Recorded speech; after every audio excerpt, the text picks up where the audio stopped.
Changes are happening in Knoxville, and what could be a domino effect, what could be the first of possibly many to come.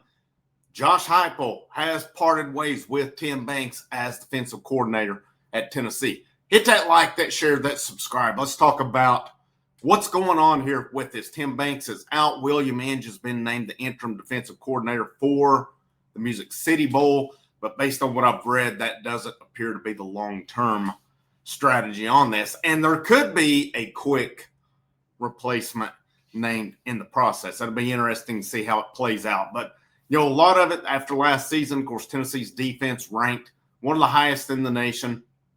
But in those games you saw against Georgia, Ohio State, they were really pushed around a lot, didn't get things done with it.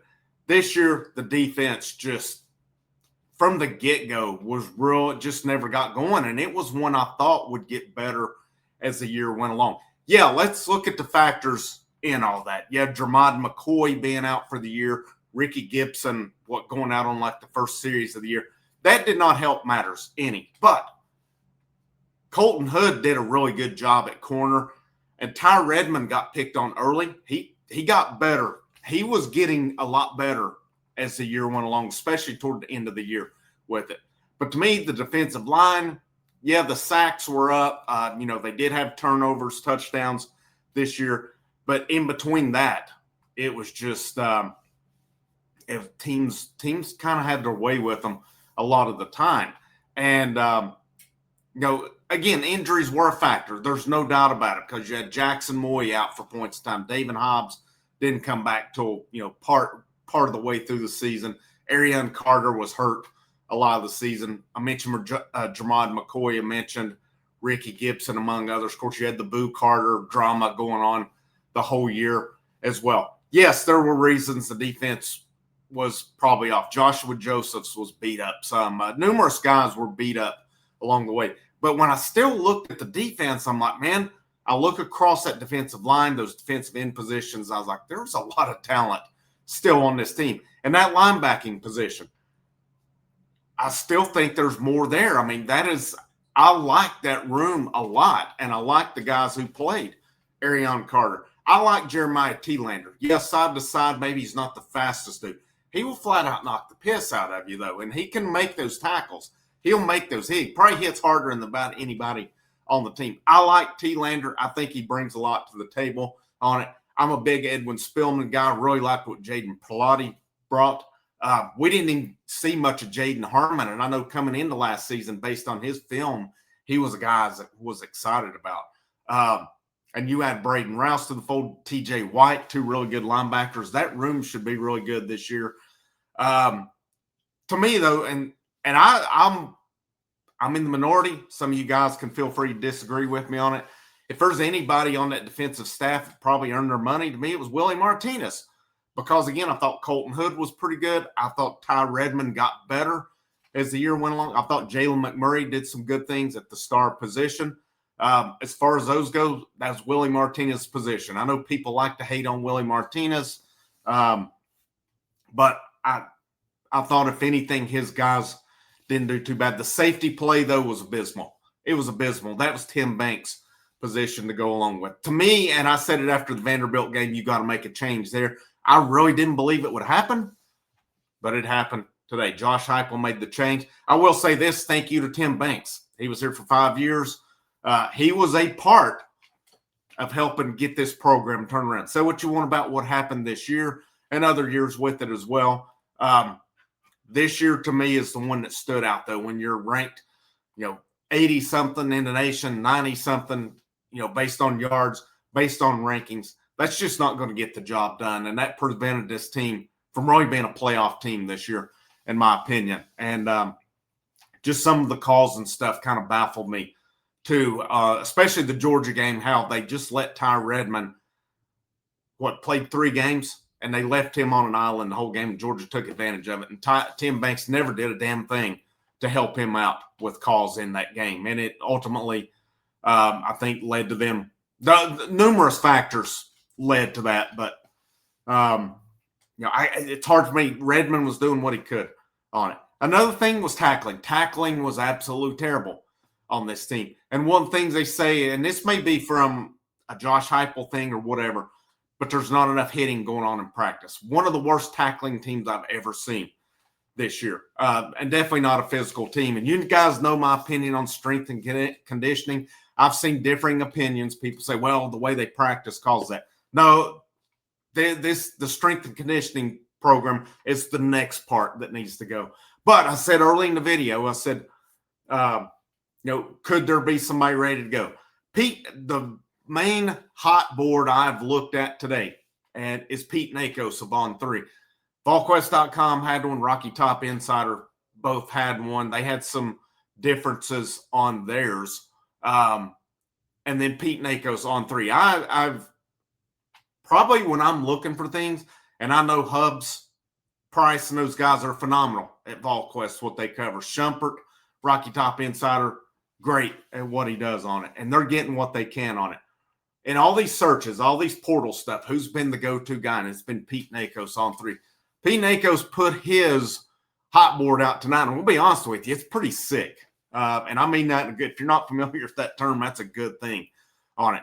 But one name seems to be the common name. And Brent Hubbs said it with his, he was the first I saw with the hot board today. Of course, Shumpert was on it, Nakos. The name that stands out, the common denominator between them all, Ryan Walters, current defensive coordinator at Washington. He was the head coach at Purdue for 2 seasons. Before that, he was defensive coordinator at Illinois. Before that, he was defensive coordinator at Missouri. The common theme with this is, or where everything goes together, is he and Heupel were on staff together at Missouri back, what I say it was 2017, 2018, right around in there. So Chris Lowe, Brent Hubbs and Chris Lowe have both made the comment, said, I expect this one to go quickly. And Pete Nakos of On 3 again, he tweeted out today, he said the name to watch is Ryan Walters. So it seems like this thing could go pretty quick. And to me, based on looking at this, and I'm going to get into Nakos' list here, Ryan Walters to me is a home run hire for this squad. And looking at his units, now this is according to the University of Washington website. He just came there this year with Jed Fish. But Washington this season, they ranked, I lost it here. They ranked top 25 in the nation total defense. They had a good defense this year. Some of his points. Now, yeah, he was 2 seasons at Purdue as head coach. It did not work out with that. Just because it doesn't work out as a head coach does not mean you're not a good defensive coordinator, though. And this guy's probably one of the best that there is in the country as well. Looking at it, going back to that time as well, looking at, let me go back here as well on Ryan Walters, said his defense this year was top 20 in total defense. It allowed 311.4 yards per game, and it said it did improve from 55th the year before. And when he was at Illinois, he took over Illinois in 2020. The Illinois defense under Brett Bielema, they ranked in 2020 97th. He took it over the next year, 97th scoring defense, 114 in total defense. And his first year, they improved to, in those metrics, respectively, number 29, number 49. And then the next year, he coached Illinois to the number one ranked in scoring, number 2 in total defense in the entire country before he moved on to Purdue as their defensive coordinator. And, when he was at Missouri, 2019, this was under Barry Odom. Their defense ranked top 20 in the nation. Yes, Barry Odom's a very good defensive guy as well. But Walters has carried that on from his stops also. And his specialty, of course, he's been safeties coach, defensive backs coach. Well, I think that's where you come in at as well. So I would be curious to see if this one happens, and it seems like it's a good possibility that can happen. Who stays? Who goes? It's possible there's a complete overhaul of the staff. Maybe he chooses to keep some of them on board as well. I mean, because obviously you got Martinez, you got William Inge, Coach Chop, Rodney Garner, all back. Could Walters bring his own guys? Could it be a mix and match of it as well? He's got some pretty interesting guys on his staff now. He's got Barry Odom's brother, Brian, who's been with him. Be curious to see if maybe he brings him with him. His safety coach this year, a guy, if you can't remember, he played for USC, was a great safety, Taylor Mays. He made the move from coaching USC as an assistant safeties coach to Washington, hired by Ryan Walters, hired by Jed Fish and that staff. And then some of the other guys came with Fish, so I don't know how many he would bring of his own. But I got, a part of me thinks he would bring Odom and possibly, I don't know what Mays, if his connection is more to Walters or if it's more to Jed Fish in that regard. But this one seems like it could go quick. And really, you got to look at, too, the portal opens January the 2nd. You don't have time to mess around with this because guys are going to wonder who's going to be coaching them. To me, I think you get this guy in the fold, home run. I think you probably do a really good job of keeping your main guys in the fold and you prevent them from hitting the portal. Now, I said earlier, the defensive coordinator board that I've seen, especially Pete Nakos, it's pretty sick. Travaris Robinson, he is the co-defensive coordinator at Georgia. I've seen him on a couple hot boards now. He doesn't call the plays, so is he a guy? But he's been involved. He was at Alabama. Now he's co-defensive coordinator at Georgia. If it's not Walters, if Walters is not number one, could Robinson possibly want to call his own plays? Of course, Georgia, good defense. It's got Chris Hampton, Oregon's defensive coordinator. I would see that with Tosh Lapoy moving to Cal. I would see Chris Hampton moving up and taking that over. It's mentioned Jay Bateman, who's Texas A&M's defensive coordinator. And the reasoning on that, Nakos puts, is because Mike Elko calls the plays. Bateman's been around for 25 years. Could he want to call his own plays? I don't know where these guys come out on the board. Here's a guy I think is pretty interesting. I've seen some people crap on this one, but Clayton White, defensive coordinator at South Carolina. He's been on the Broyles Award nominees 5 times. You watch South Carolina's defenses, man, they're opportunistic. They do some pretty good things, and they were top 25 in 2024. Yeah, South Carolina had a bad year this year, but Clayton White, I mean, during the 4 seasons he's been there, it says his defenses have forced 88 turnovers. That's the highest mark in the SEC. I think he's an interesting name if it comes to that. Jim Knowles, Penn State defensive coordinator. He went from Ohio State to Penn State. It's believed Matt Campbell is bringing his own defensive coordinator with him, so Knowles may be out.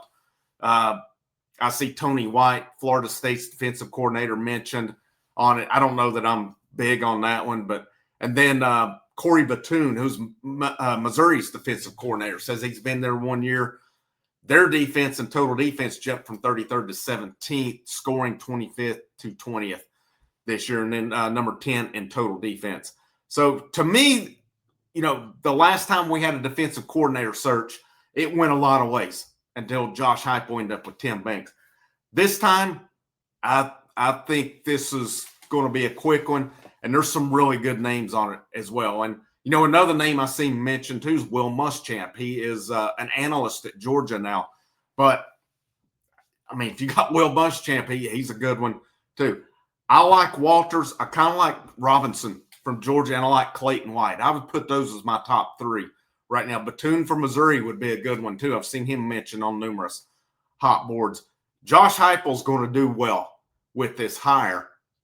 The question then becomes, does the new defensive coordinator bring his own staff? And if he does, I have no problem with it. If he wants to clean house, start over, that's his choice. He's got to get his guys in. Even if that means Rodney Garner, Coach Chop, William Minge, Willie Martinez, they all go, they go on it. If they stay, they stay, whatever. But this was a much-needed change that needed to happen. And, again, thank you to Tim Banks. He's been a part of turning this around. It's at that point, though. And the next things to watch out for to me, I'm adamant on this. Strength and conditioning's got to be better. You go out, you go find the best you can. You throw the money at him, get him in, get this going as well. Hopefully the practices amp up. They get more physical because that's been an issue, and it showed in their tackling this year. The tackling was absolutely abysmal. And then you've got multiple assistants on the offensive side. I don't see Heupel making a change with Joey Halsley. I don't. And frankly, based on what that offense did this year, why would you want to? That offense was top 10 in the nation. You got to give credit where it's due. If you're going to give criticism when it's not good, you got to give credit when it's good. Joey Halsley was a part of that this year, and you got to get Kelsey Pope re-signed as well. That's my opinion on that. And but we'll see. I'll keep you updated on this. I'll be curious to see how quick it goes. The people, very trusted guys, Pete Dacos, Chris Lowe, Brent Hubbs, thinks this thing goes pretty quick on it. So, again, if it's Walters, which NACO said is the guy to watch out for, Hubbs, all these guys have said there is a relationship there. If it's Ryan Walters, this thing is on. It tells me Josh Heupel's serious and things are moving where we want it to move. Frank Rock, House of Orange, I'll see you when I see you.